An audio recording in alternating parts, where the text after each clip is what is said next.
You want it up?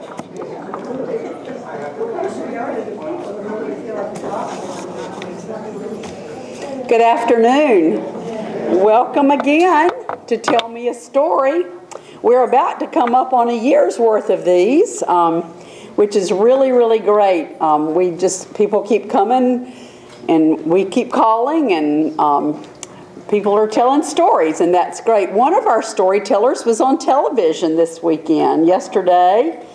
Joe Hale. How many of you saw Joe on television? Yeah. He was on the news as a veteran and remembering people who he served with, and we thank Joe and all of you. I thank you personally, and I think everyone thanks all of you who served. We thank you very much. Thank you for representing those folks very well yesterday, Joe. Thank you. Oh, I'm glad. That's okay. Thank you. Okay, we're ready to get going, and we have 4 storytellers today. We're excited about all of them. We've heard their rehearsals, and they're all great stories. So Lynn Schreiner, who lives in South Village and Valley Apartments, is going to go first. Lynn has lived here since July 2005, so Lynn's going to come up and be first today. And I'm going to adjust the microphone. Okay.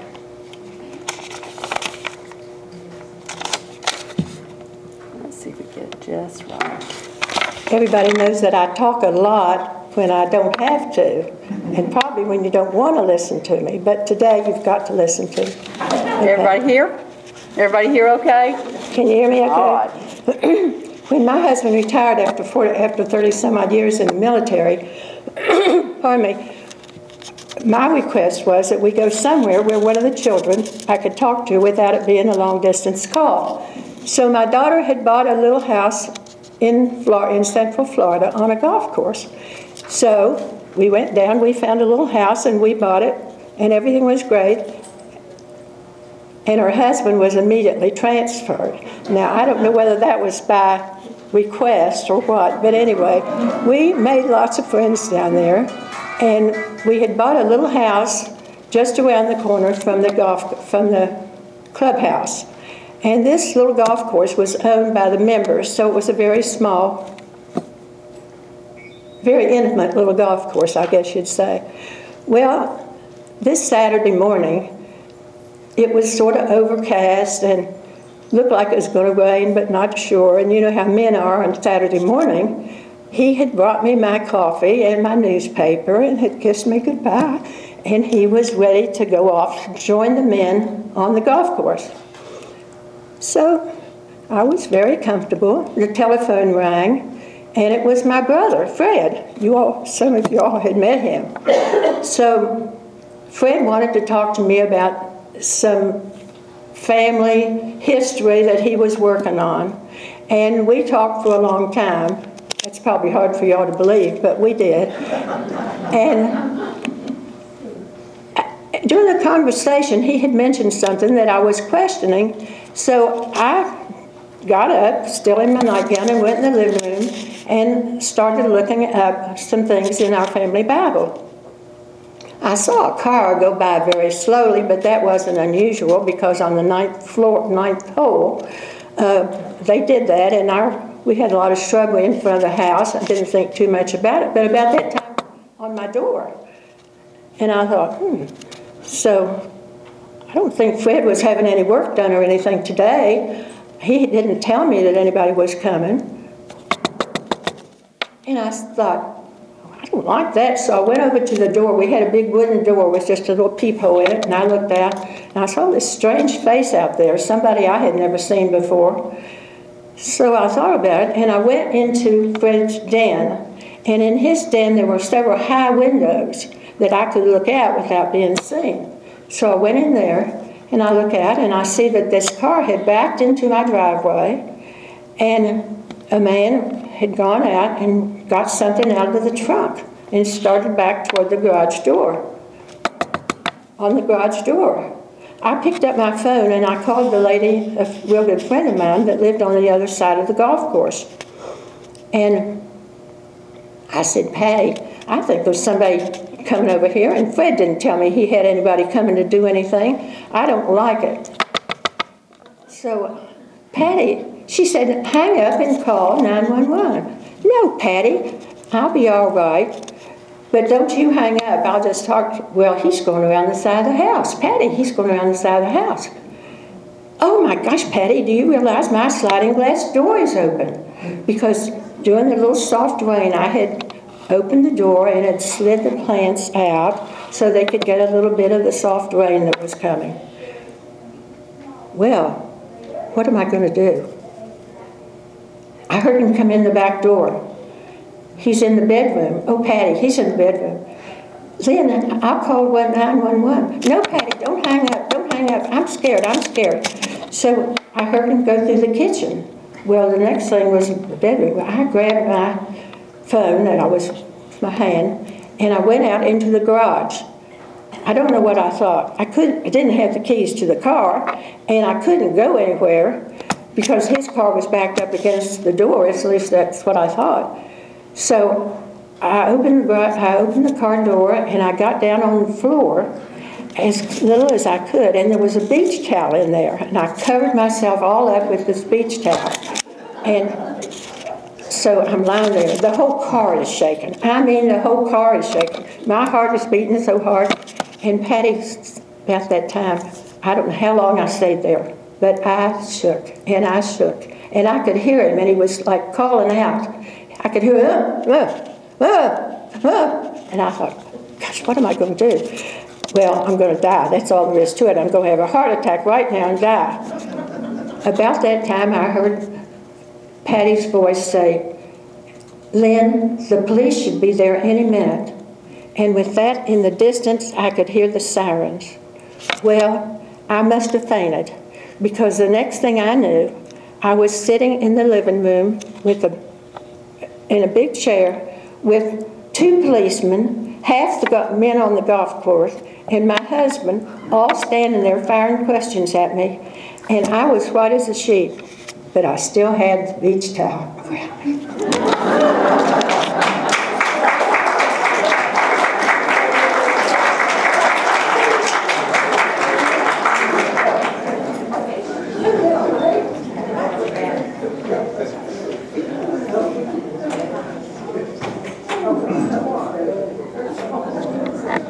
You feel better now?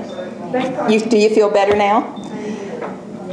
Good, good. Great job, Lynn. Thank you. If it was a coffee, I wouldn't have had any trouble. That's right. Lynn brings up a good point that sometimes it is a little different to tell it to a larger group. But thank you very much, each one of you who do this. Thank you so much. Jean Lunsford is our next storyteller. She has a treat for us about a camping trip she took and camped on a platform. Jean called me up one day and said, I think I want to tell this story. And she told me a little bit about it, and I knew that you would enjoy hearing it too. Jean and Phil, of course, live in Creedmoor Apartments, and they've been here since September of 2007. So Jean, come and tell us river platform camping, would you? Happy to. Good.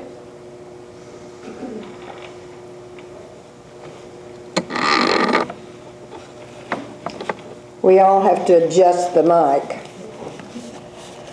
We Lunsford family are a tent camping family, but pitching a tent on a wooden platform with swamp-type land underneath was a new adventure. Our son Philip and family live in eastern North Carolina in the small town of Windsor. Nearby is the Roanoke River.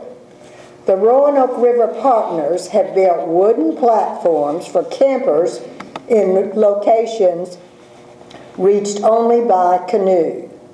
Description on the web of our platform said, 16 by 28 foot wooden platform in the heart of bear country. Family members from Raleigh and Winston-Salem arrived in Windsor Friday evening, April 1st, 2005, to begin our adventure. It rained all night. Saturday morning, it was still pouring. We checked the radar on the computer.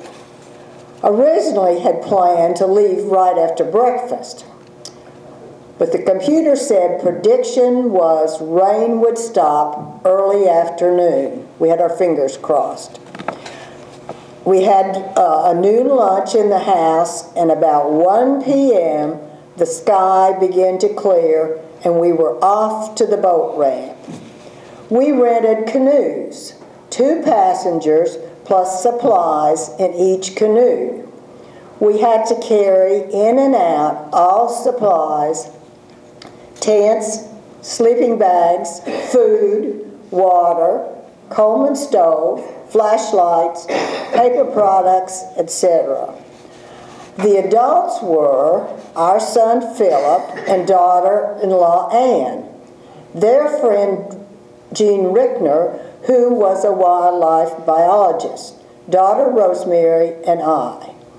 Then 5 granddaughters, ages 9 to 16, so we all ranged in age from 77 to 9 years old.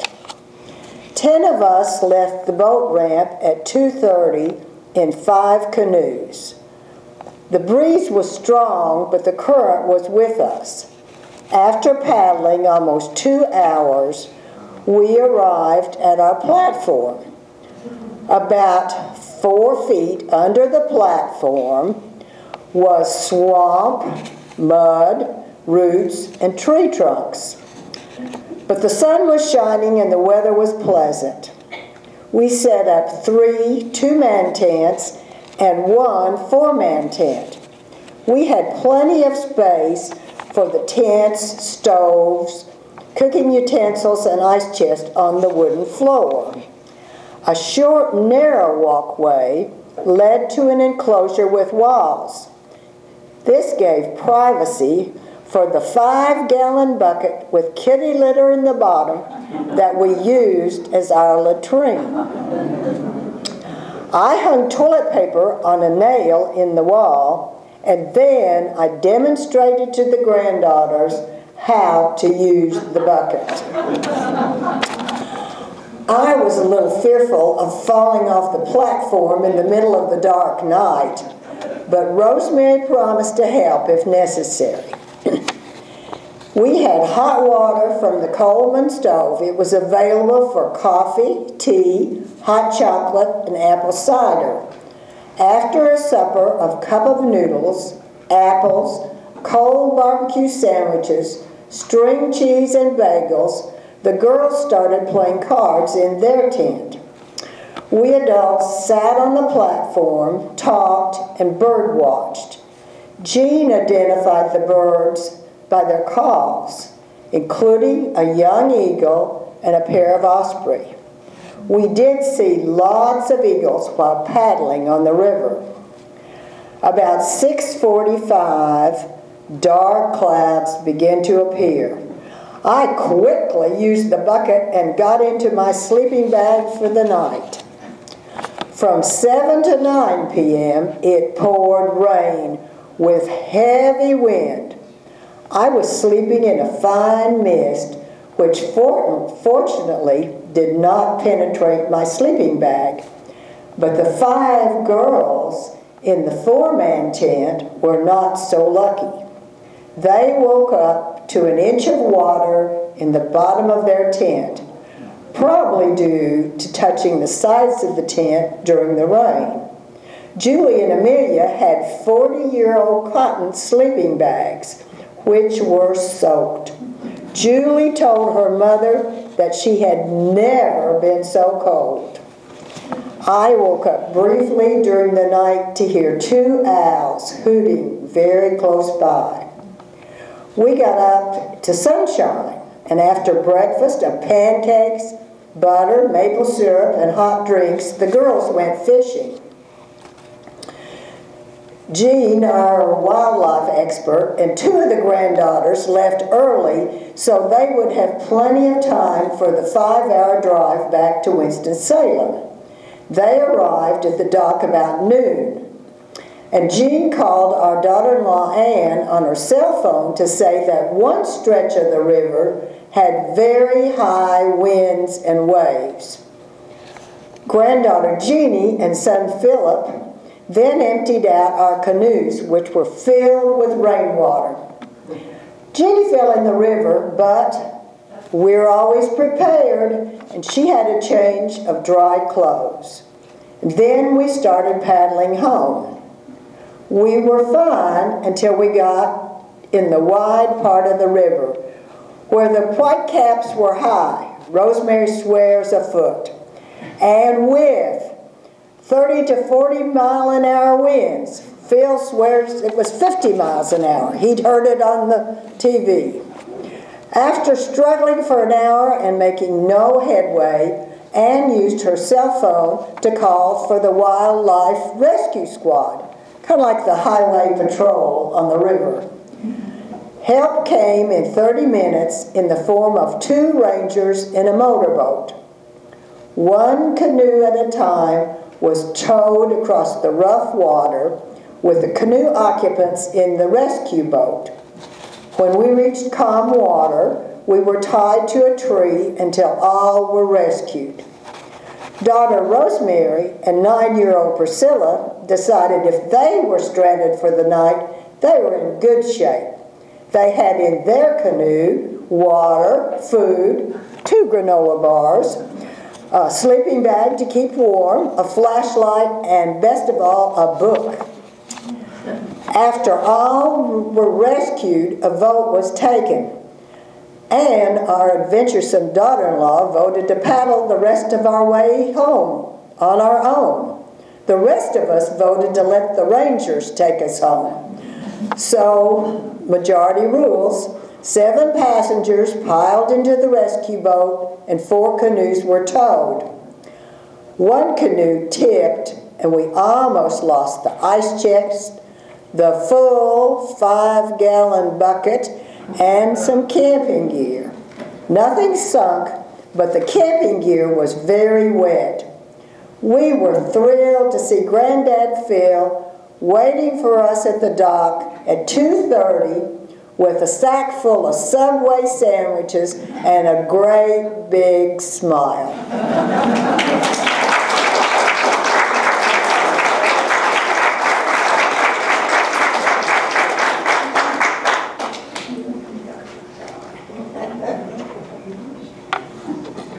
Okay, how many of you would have gone with Jean? Anybody? Nobody? Oh, there's a brave soul. Okay, a few of you. Okay.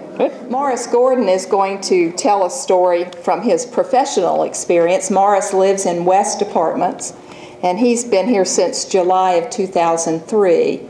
He'll reference the title to his story, but is it okay if I go ahead and tell them the title? A little knowledge is a dangerous thing. Morris? Used to a microphone. There you go. Okay. Okay. First, in order to explain why I got this telephone call, because at the time I was the chief of microbiology laboratories in New York State Department of Health at Albany. And I got this call from a woman, I don't know who she was or where she came from. But she said she was in a quandary. She was pregnant and about 3 months pregnant, and had her blood studies showed antibodies to toxoplasma. Some of you remember toxoplasma scare. Everybody was talking about it. Mostly women, because it wasn't cat litter, and all the other store stuff was raw meat. Some of the guys had raw meat and got infected. Hold it a little, Anyway, tell them to hold it a little closer, just a little bit. Her blood showed antibodies.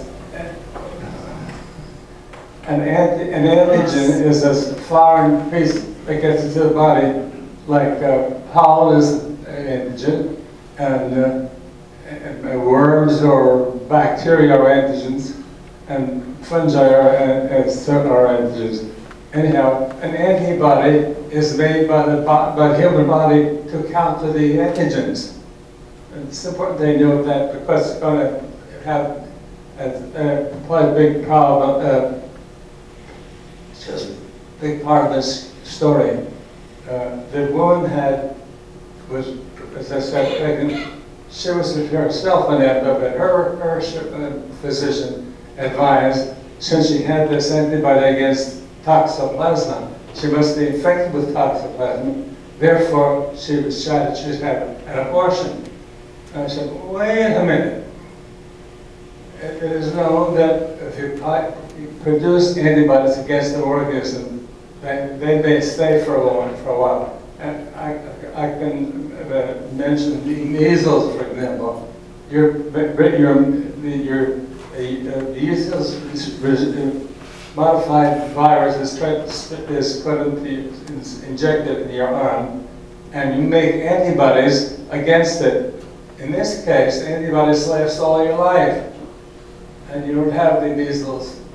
Well, she had antibodies against toxoplasma, and the little knowledge that the doctor had was that if you have toxoplasma, you're going to give birth to a dead or deformed baby. And she said, is that right? I said, wait a minute. I called the commercial outfit, got some blood that was taken from her before she was pregnant. It's the same antibodies that we just found out about, and that means she was infected before she became pregnant. She had to be infected in order to transmit the organism to anybody, including me. And so it turned out that she did not get the pregnancy. But about 3 months later, I got a nice letter from her thanking me for her advice and saying she had given birth to a beautiful baby boy. Well, my title was a little knowledge because the doctor who saw her first had enough knowledge to know that if you had the toxoplasma, you would transmit it to a baby, which is true. But in this case, we found out that she had had the infection before she was pregnant, so she no longer had it. But she's fine. She went through the pregnancy and with a good outcome.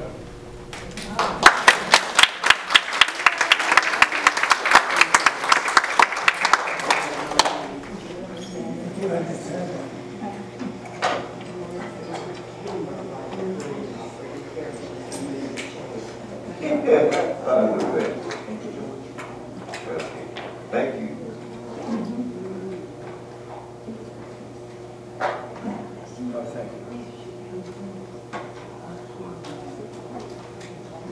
Thank you, Morris. That's a very meaningful story to know that your work, your discipline enabled you to save a life.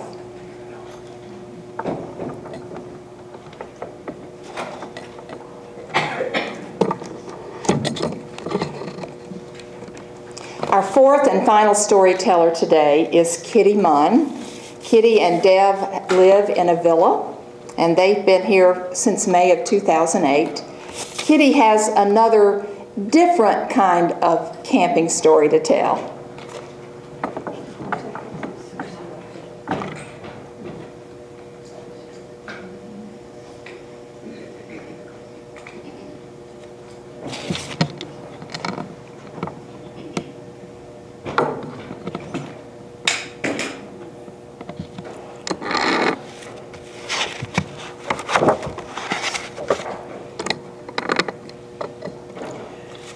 My story is about camping friends.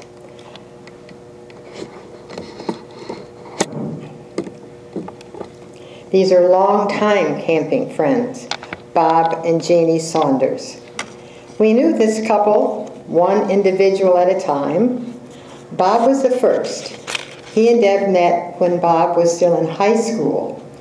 Bob was an active outdoorsman in the Triple Cities Hiking Club. This group met weekly to hike in and around Endicott, Johnson City, and Binghamton, New York on Sunday afternoons. It was a mixed group of married couples, singles, dogs, and children. Bob was a bachelor working for New York State Electric and Gas, calibrating meters and troubleshooting where there were special problems. Bob had some property in the hills on the outskirts of Binghamton where he built an Adirondack lean-to for a spot to camp out in good weather. He cleared space and added a pond, giving a water view and a swimming place to his camping spot.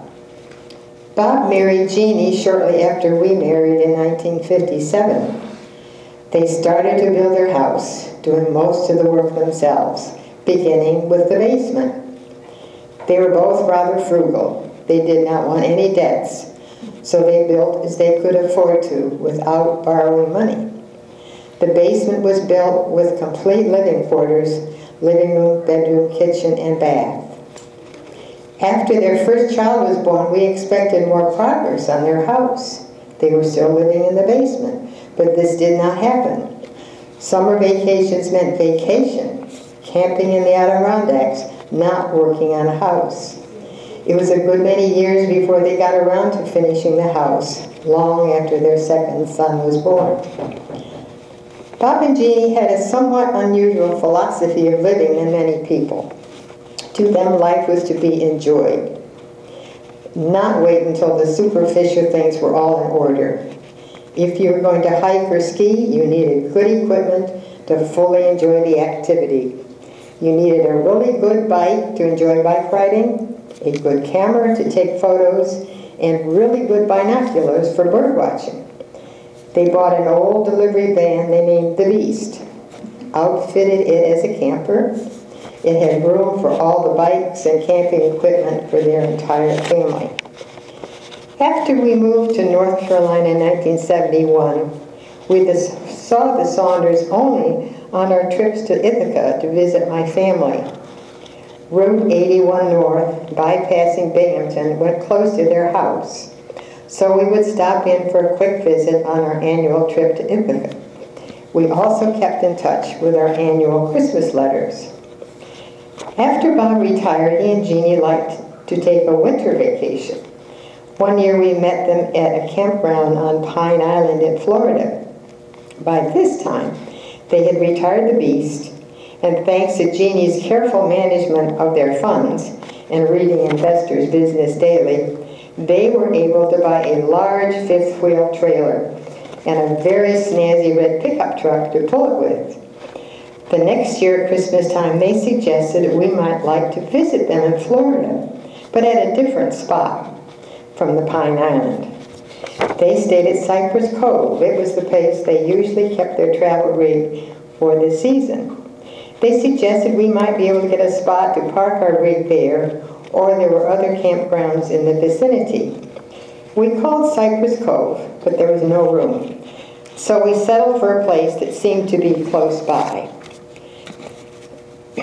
In our travels, we always liked to stop at the welcome station at the border of the state we were planning to visit. At the Florida Welcome Station, I collected maps and brochures and assorted materials about the state. As I read through a listing of the public and private campgrounds, I discovered a surprising fact. I said to Deb, "You know, the place where Bob and Jeannie are staying is listed as a nudist camp." We drove on thinking this was news to us. We knew Jeannie liked to go skinny dipping in their pond up on the hill with lots of privacy. Where we headed to the campground where we had a reservation, we set up and connected to the water and electricity and unhooked the truck. We had a fifth wheel too. Then we set out to find Jeannie and Bob. As it happened, Cypress Cove was next door to the place where we were staying. At the entrance to Cypress Cove, there's a very tall wooden fence, a curving driveway, and a booth where you check in. We inquired as to where we might find the Saunders, and we were given a map. The attendant then asked us, "You know this is a nudist campground, clothing optional." We assured him we did and drove on in to look for Bob and Jeannie. As it happened, it was a very cold day. Everyone we saw was fully clothed. And one of the first people we saw was our friend Bob on his bike. He showed us where their trailer was parked and we were warmly greeted by Jeannie and their dog. One of Bob's first questions was, "When did you find out this was a nudist campground?" We told him about the information brochure from the state. "And you came anyway?" "Yes. We wanted to see you, and we might learn something along the way." And we certainly did. Cypress Cove is a large facility with a lake, walking trails, a motel, apartments, villas, as well as a campground. There was a large swimming pool, a game room with a pool table and ping pong, a full-service restaurant, and just about anything you might expect to find at a first-class resort. Our plan was to have dinner with Bob and Jeannie at the restaurant. If we had willing to come in the nude, we could have had a free glass of wine. We declined. It was interesting to note the hostess in the restaurant seated the clothed in a different area from the unclothed. In our conversation over dinner, it turned out Bob and Jeannie had been experiencing the, quote, clothing optional life for a number of years, unbeknownst to us.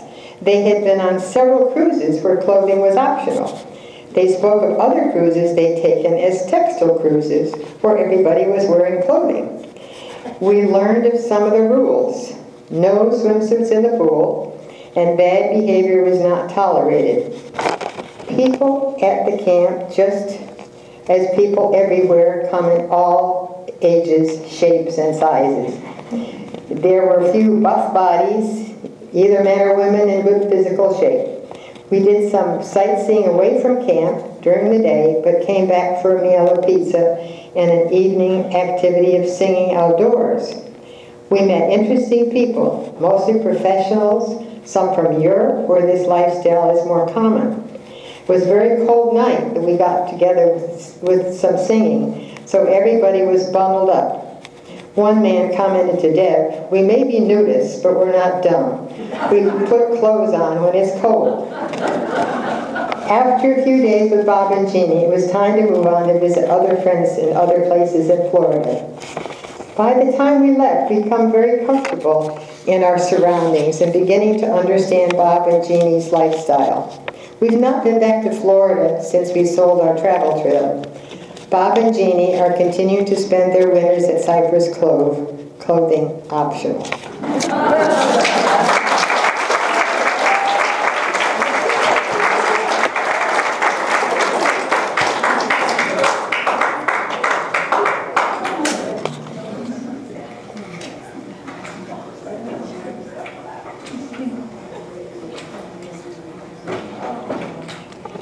All right, how many would go camping on that type of camping trip? Oh. I would like to thank Morris and Kitty and Lynn and Jean. Thank you. It takes time to prepare. It takes some nerve to put yourself out here with a story of any kind. We also thank Joyce, who meets with each of the storytellers and helps them. Joyce, stand up again so folks. Joyce Hine, yes. Thank you. Your story. What is it? You know you've got a great one. Yep, that's right. Joyce is ready to hear your story.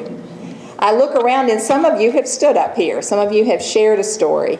Some of you have said to Phyllis or Joyce or me, "Well, I'm thinking about it. Maybe." And then some of you, I think, turn around and go the other way if you think we're going to ask you to tell a story. As you can see, we have all kinds of situations here. Some people tell their stories. Some people write it out and read it. Some people stand up and give it. Some people sit down and give their story. We're always willing to accommodate you if you will treat us with your stories. So we hope you will consider doing that. We took a break, so now each fourth Tuesday, except December, we'll have I think that's the third Tuesday of the month, but we will now begin our regular schedule of having this monthly again. Thank you for being here. Phyllis, you have anything to say? Anything you want to add? Okay. Thank you all for coming. Thank you, storytellers.